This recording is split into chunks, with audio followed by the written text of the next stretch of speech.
Nous, jeunes de la commune de Thiès, nous savons bel et bien que le voyage que les maires et la mairie et le maire de la ville de Thiès, en l'occurrence M. Talla Sylla, ont mené au niveau de la France, ce n'est rien qu'une coopération entre la ville de Cergy et les communes de Thiès et la ville de Thiès. Juste pour l'intérêt des communes, mais aussi pour l'intérêt de la ville de Thiès. Donc il n'y a rien de louche et rien d'un deal par rapport à ce voyage.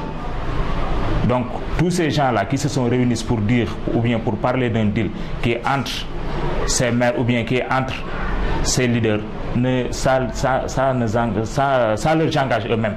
Mais ça n'engage pas les jeunes de Rewmi. Ils sont du parti Rewmi. Certes, ils sont du parti Rewmi.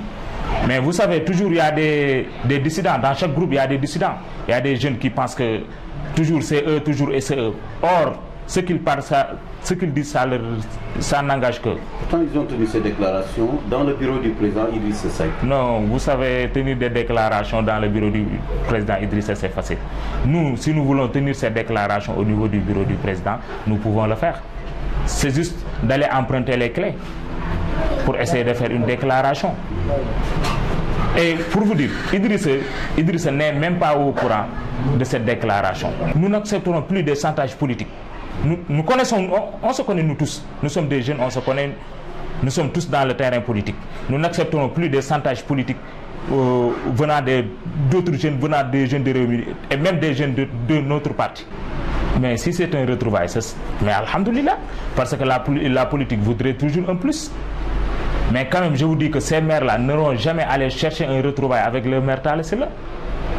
Puisque mais les élections passées nous a donné des exemples. Talla Sylla n'arrivait même pas à gagner son centre de vote, Ablaye Yakhine. Et il a obtenu plus de 3000 voix dans le département.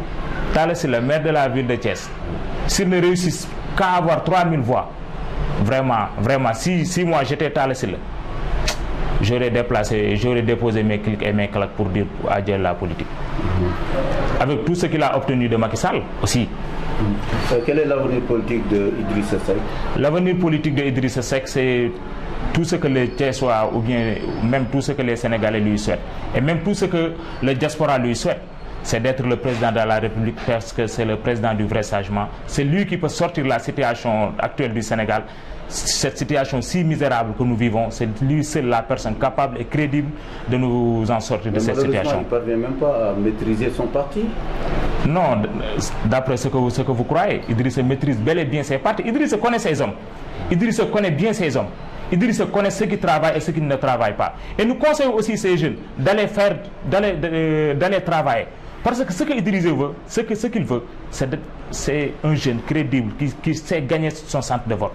Mais un jeune qui ne sait même pas gagner son centre de vote, vraiment, il ne mérite pas de réclamer un poste ou bien il ne mérite pas de réclamer quoi que ce soit. Tey ñun les jeunes am na ci beneen dynamique bu ñu Idrissa Seck di xaar pour lu dul nekk fii di sànni maire ay xeer di wax ci seen ginnaaw lu ñaaw ndax tey doo xoolee li président di def ñun jeunes yi loolu lañu war a def. mi ngi ci biti mi ngi def tournéem ñun ñi ngi biir Thiès te xam nañu enjeu bi nekk Thiès war nañoo bokk ndey bokk baay liggéey biir Thiès mais liñ dootul nangu mooy benn jeune boo xam ne mënoo dajale ñaari nit du liggéey jotee duñ la gis ci terrain bi su leneen jotee duñ la gis ci terrain bi yow bëggoo fee nekk lu dul nekk jeune boo xam ne da ngay taxaw ci télé bi ci rajo bi ci Facebook bi di xas suñu responsable yi nga xam ne Idrissa Seck moo leen fi teg ñu leen di ndamoo di leen tiitaroo loolu dootuñu ko nangu ñun jeunes yi rawatina nag ñun jeune Thiès SC